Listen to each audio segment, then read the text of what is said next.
Kita kemarin sempat lihat di Instagramnya Opung secara terbuka, Opung akhirnya menyatakan dukungan kepada paslon nomor urut 2 Prabowo Gibran. Pertanyaan saya, kenapa akhirnya Opung mendukung Prabowo dan Gibran? Kenapa bukan Anies? Kenapa bukan Ganjar? Bukan akhirnya, dari awal saya memang dukung Pak Prabowo dengan Gibran. Dari awal, dari kapan, Bu? Ya saya dari mulai mereka udah sah menyatakan Kenapa? maju. Sebenarnya sederhana ya. Apa yang sudah dicapai Pak Jokowi sekarang ini, saya udah ngomong di Instagram saya.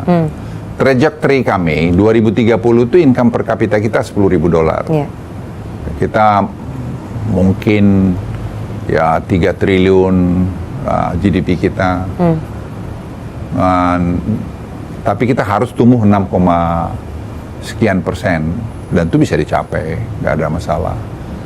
Jadi saya lihat yang berkali-kali kami ketemu Pak Prabowo, dia sangat setuju, sepaham dengan program Pak Jokowi. Karena saya bilang begini, Pak Prabowo, Anda tuh kalau bikin program baru lagi 4 tahun loh Pak, saya bilang.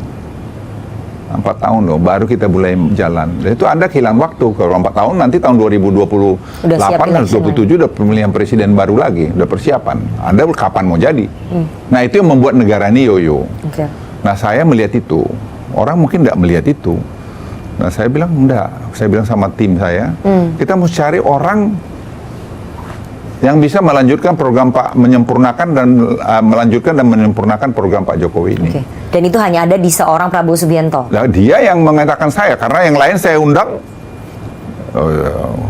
ketemu sekali, udah tuh nggak ketemu lagi, ya sudah. Sempat ketemu Mas Anies dan Mas Ganjar. Ganjar saya pernah ketemu, dia pernah kemari. Ya Anies dia mau ketemu tapi nggak jadi. Ya udah. Kan partainya Pak Jokowi PDI Perjuangan. Siapa tuh? Partainya Pak Jokowi adalah PDI Perjuangan, yang harusnya dalam tanda kutip melanjutkan itu adalah kader saya dari partainya. Makanya saya juga aneh kenapa PDI Perjuangan tidak pada posisi itu. Kalau saya aneh, dan ya anehnya di mana Pak Luhut? Ya kenapa dia tidak mau melanjutkan program itu? Kan sukses story-nya PDIP juga kan karena Pak Jokowi. Kita harus jujur itu. Jangan menaifkan itu. Bahwa PDIP yang membuat Pak Jokowi jadi presiden, yes. Tapi Pak Jokowi kan membangun dirinya lagi sendiri, menjadi satu kekuatan tersendiri. Ada approval rating 82%, tinggal 1 tahun presidensinya. Jadi nggak lemdak ya? Bukan lemdak. Okay. Nah, kalau saya, if I were PDIP, saya akan capitalize sebenarnya. Tapi saya lihat beda. Ya sudah, urusan dia lah itu. Okay.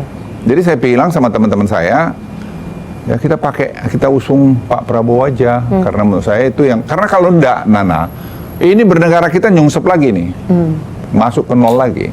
Oke, saya paham berarti Pak Luhut tidak mungkin mendukung Mas Anies yang karena membawa visi perubahan, mengganti programnya Pak Jokowi. Tapi tidak mendukung Mas Ganjar padahal dia adalah kader PDI Perjuangan yang dulu awal-awal sempat di-endorse oleh Pak Jokowi sebelum ada pecah kongsi atau keretakan. Jadi pertanyaan saya, kalau Pak Jokowi mendukung Mas Ganjar, Pak Luhut, Opung akan tetap mendukung juga?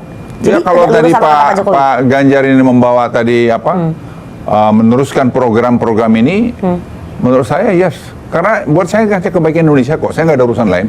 Saya nggak minta jabatan loh, ingat loh, nggak ada saya yang minta jabatan. Menurut Anda sekarang Ganjar dan PDI Perjuangan tidak akan meneruskan programnya Pak Jokowi? Ya dia kalau dia kalah kan nggak ada urusan lagi. Ya hanya saya sayangkan kita nih guyup lah kalau beda, karena menyelesaikan ini nggak bisa sendiri satu orang juga. Nanti siapapun presidennya nggak akan bisa dikerjain sendiri. Kalau dia berpikir mau sendiri, ya udah kita nyungsep juga. Kalau itu maunya kita, ya sudah, karena bonus demografi itu hanya sampai 2030 loh. Jadi anak-anak muda kita itu habis itu. Nah itu banyak pemimpin nggak paham itu. Nggak paham, Nana. Paham pengen dia jadi presiden. Emang lu kalau udah presiden lantas kau bisa merintah gitu? Nggak bisa. Ada yang bilang Pak Luhut itu nggak dukung jagoannya PDI Perjuangan karena masih ada personal nih, sulit bersatu dengan Bu Megawati Soekarno Putri. Nggak ada. Saya apa urusan saya dengan Ibu Mega? Nggak ada. Saya nggak pernah kerja sama beliau. Saya nggak pernah di bawah dia. Apa yang salah sama saya? Ibu bapak saya itu PNI asli loh. PNI asli. Karena saya bilang sama teman PDIP, ya kalian aja yang yang nggak peka. Nah, orang-orang minoritas seperti saya, pastilah partainya itu PDIP. Oke. Dasarnya ya. Tapi dalam perjalanan lain, kalau lihat orang yang nunggangin yang mengawain PDIP-nya juga nggak jelas, ngapain kita dukungnya orang yang nggak jelas? Sekarang maksudnya mengawangi nggak jelas tuh gimana? Ya, artinya membawa kepada arah yang menurut kita ya, mungkin menurut mereka tempat yang jelas, tapi kalau menurut saya nggak jelas. Kalau kamu mau bikin baru lagi, saya udah bilang berkali-kali, nggak bisa. Udahlah, saya bukan mau sombong. Nggak banyak orang seperti saya yang mampu mengkonsolidasikan seperti ini, nggak banyak lah. Oke. Nah, kalau itu terjadi, ya udah kita jalan di tempat lagi. Saya mau flashback ya. Pada tanggal 23 Mei 2014 di Kendari, Sulawesi Tenggara, Opung Luhut Binsar Panjaitan menyampaikan statement di depan wartawan. Ini masih ada jejak digitalnya. Ya. Ada senior kami, Purnawirawan Jenderal mantan, menyatakan heran kalau ada Purnawirawan masih memilih ex-TNI yang dipecat. Dari TNI saja dipecat, masa mau jadi presiden? Itu pernyataan Opung. Bukan saya yang ngomong loh tuh. Kan kau ngomong tadi tuh. Enggak, ini pernyataan Opung yang kita ambil dari semua ada jejak orang digital. saya quote, ada senior saya yang ngomong itu. Ya udah. Ini mengacu ke? Ya nggak ada masalah bahwa segini, kita kan mesti lihat perjalanan orang juga, Nana. Kita juga kadang-kadang jangan pendendam. Kita lihat semua orang bisa buat salah, Tapi dari karakter itu penting. Karakter yang saya bilang tadi, karakter yang berterima kasih, karakter yang menghormati, karakter yang itu kita penting. Ini kan saya lihat ada mantan menteri, begitu dia nggak menteri, ribut. Padahal dia nggak jadi menteri itu karena dia nggak perform. Terus ribut. Ini maksudnya siapa? Ya nggak, saya nggak mau ngomong nama. Ya, kan. kemarin udah nyebut loh. Masa di sini nggak mau nyebut? Ya jauh usah. Oke. Kamu juga jangan ikut membenturkan. Kan Opung duluan yang mancing. Kita tinggal nge-smash. Jadi itu pernyataannya Opung bener nggak menyampaikan itu di tanggal 23 Mei 2014? Ya, saya hanya meng-quote dari ada senior saya ngomong, tapi saya nggak pernah ngingat-ngingat itu. Karena gini Nana ya, kalau kita selalu mengingat-ingat masa lalu orang, kita nggak akan pernah maju. Nggak akan pernah maju. Nah sekarang kita lihat sekarang ini gimana. Kayak yang masa lalu itu kita lihat kalau yang betul-betul itu bisa pengaruh ke depan. Ya. Jadi Opung sudah melupakan apa yang terjadi di masa lalu ya? Ya, di masa lalunya Pak Prabowo. Jadi Opung udah melupakan itu karena udah ada. Ya saya lupakan satu. Rekonsiliasi. Tapi, ya saya melupakan itu. Tapi saya juga paham lama-lama ya. Kalau itu benar terjadi, ya kan situasi waktu itu berbeda dengan sekarang. Ya kan beda. Itu kan dari zamannya Orde Baru. Ya Pak Prabowo sebagai bawahan tentu dia harus melaksanakan perintah yang diberikan ke dia. Jadi menurut Anda Pak Prabowo pada saat itu emang nggak salah ya? Ya menurut saya sih, ya karena juga nggak pernah diadili kan. Diadili hanya mahkamah aja Dewan di TNI aja. Itu aja dia dianukan. Tapi kan sudah dihukum, sudah sama dia apa lagi? Harus diberi kesempatan gitu menurut Opung. Ya udah, dia udah diasingkan. Iya kita harus bunuh? Ya kan enggak juga. Sekarang selama sekian puluh tahun terakhir ini dia menunjukkan siapa dia, dan saya tidak pernah ragu nasionalisme dia. Saya tidak pernah ragu, dan saya tidak pernah ragu mengenai konsistensinya dia, dan saya tidak pernah ragu kecintanya pada Republik ini. Ya, dan diskusi kami sering tadi mengenai program ini, beliau sangat responsif. Misalnya Siwit. Siwit, nah kita sekarang sudah mulai buat di mana 100 hektar pilot project di Lombok. Itu nanam 4 tahun loh Nana, baru jadi itu. Penelitiannya segala macam. Itu contoh. Nah, Presiden mau kunjung sana 29 Februari ini ya, 29 Februari. Pak Prabowo bilang, "Bang, aku mau juga lihat gitu." Karena saya bilang ini punya dampak luar biasa pada lapangan kerja. Bisa menciptakan 1 juta lapangan kerja untuk nanti 1 juta hektar. Dan itu tidak ada urusan tanah karena di laut. Karena kita ini diberkahi Tuhan dengan sinar matahari yang sepanjang tahun. Itu hasil penelitian itu. Bisa nanti menggantikan biodiesel atau biofuel, bisa jadi biodegradable plastik, bisa tadi jadi pupuk organik, bisa macam-macam sekali. bisa juga absorb dari CO2. Nah ini Pak Prabowo memberi respons yang bagus, timnya ketemu dengan tim kami bicara. Ya buat saya kan enak, kalau gitu ini tinggal dilanjutin aja, tinggal diperbaikin sana sini. Jadi saya udah menangkap nih kenapa alasan Opung mendukung Pak Prabowo. Tapi saya ingin tanya sebagai orang dekatnya Pak Jokowi, apa ya alasannya Pak Jokowi mendukung Pak Prabowo selain ada faktor anaknya yang ikut berpasangan? Nah, salah satu ya kelanjutan ini kecintaan Pak Jokowi pada Republik ini.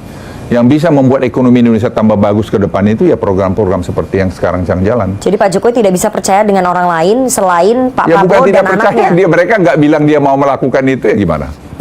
Ya. Sekarang seperti contoh nih Nana, ini bicara korupsi itu ya. Nah, kita kerjasamakan dengan KPK, Pak Hala itu dari KPK, kerjasama dengan kami. Kita buatlah e-katalog itu 1.600 triliun loh itu. Ya. Semua sekarang bertahap sudah masuk di katalog. Kamu lihat OTT bagaimana sekarang? Kan turun. Saya dimarah-marahin katanya nggak setuju OTT. Ya, saya bilang kampungan itu OTT. Tapi indeks persepsi korupsi kita karena masih laporan-laporan kita yang masih banyak. Tapi kalau ke OTT kita sekarang mana? Di Kabupaten kan menurun drastis. Tidak ada laporannya, tidak ada penangkapannya, bukan berarti nggak ada, Pung. Loh, ya karena kalau ditangkap, korupsi itu, gitu. kalau nanti di sorga aja nggak ada korupsi. Kalau di dunia ini aja masih ada korupsi. Jangan juga kalau naif nggak bisa juga. Jadi apa nih faktornya Pak Jokowi? 1.600 triliun itu dampaknya yang saya harus lihat. Dia belanja ke mesin, bukan belanja lagi ketemu begini yang nanti kamu atau saya bisa saling bilang kita cincai lah begini. Sekarang kalau mesin kan nggak bisa. Tuh. Akibatnya satu. Yang kedua, terciptalah UMKM untuk memproduksi pensil, untuk produksi komputer, atau memproduksi macam-macam. Nah, itu pemerintah hemat 30%. Kau bisa bayangin 1.600 triliun kalau udah 30% itu berapa banyak? Hitungnya sendiri, berapa ratus miliar. Daripada kau OTT 60 juta, itu sangat drama itu. Makanya pimpinan KPK yang lalu itu pikirannya OTT aja. Pikir majulah sedikit. Kita tuh pada dasarnya manusia itu ada baiknya, ada malingnya. Makanya ada agama, ada undang-undang, ada peraturan. Nggak cukup ya kita bikin tadi teknologi itu. Nah, itu dibikin Pak Jokowi. Karena e-katalog Simbara. Itu semua sekarang seperti batu bara. Harus masuk situ, dia harus bayar royalti. Harus bayar pajak. Nah, itu penerimaan negara naik tuh. Ini sekarang lagi kita kejar nih loh, kelapa sawit, yang minyak goreng. Baru saya dilaporin BPKP kemarin, rapat. Ini biar tahu nih yang ngomong, jangan asal ngomong kritik-kritik aja, lu lihat sendiri tuh. Itu 274 triliun loh. Kita mau kolek, saya lapor Presiden kemarin, Pak, kita upayakan 100 triliun sampai pada Oktober ini. Nah seperti ini Pak Prabowo tuh, begini, lah iya Pak, tinggal terusin aja. Bapak tinggal terusin, pemerintahan kalau nggak bisa ganti Pak. Saya bilang banyak anak-anak muda yang mau situ. Pak Prabowo itu, dan saya suka semangat itu. Jadi ngomong-ngomong aja. Jadi alasannya Pak Jokowi mendukung Pak Prabowo selain karena faktor anaknya apa menurut Pak Luhut? Nggak ada urusan faktor anaknya di situ. Ya bahwa kemudian ada salah anaknya di situ, ya wajar-wajar aja dia suka anaknya jadi calon wakil presiden. Tapi kan itu memunculkan stigma dinasti. Alah, kita mau ngomong aja itu dinasti-dinasti. Coba dia pada posisi Pak Jokowi, mungkin dia udah cawe-cawe kemana-mana. Di mana sih yang nggak ada begituan? Amerika John Kennedy aja dia punya adik dibikin jadi jaksa agung. Itu pernah terjadi sekali dalam demokrasi Amerika. Ya, Amerika itu yang sudah menang demokrasi itu. Ya. Kalau bilang kampanye presiden, kampanye Clinton juga kampanye kok. Obama itu, waktu Obama juga Clinton kampanye. Tapi kan Barack Obama berkampanye untuk Clinton dari partai yang sama-sama Demokrat, Opung. Bukan Obama berkampanye untuk Trump dari Republik. Jadi itu sangat berbeda. Apa yang salah ini? Ini kan Pak Jokowi masih kader partai. Ada partainya berkampanye untuk ditanya si Anu itu, partai lain. Itu benar nggak Pak Jokowi itu masih kader partai PDIP? Gitu. Jadi infonya Opung gimana? Ya nggak tahu saya. Jadi sebagai warga negara kan boleh aja mau kampanye buat siapa aja. Dia pikir yang terbaik buat negeri ini untuk menyentaskan pekerjaannya, ya menyentaskan pekerjaan ini karena menurut saya nggak bisa. Nah, ini pun nanti kalau Pak Prabowo misalnya, Pak Prabowo yang terpilih atau siapalah, 5 tahun apa selesai yang saya sebutkan tadi semua? Belum.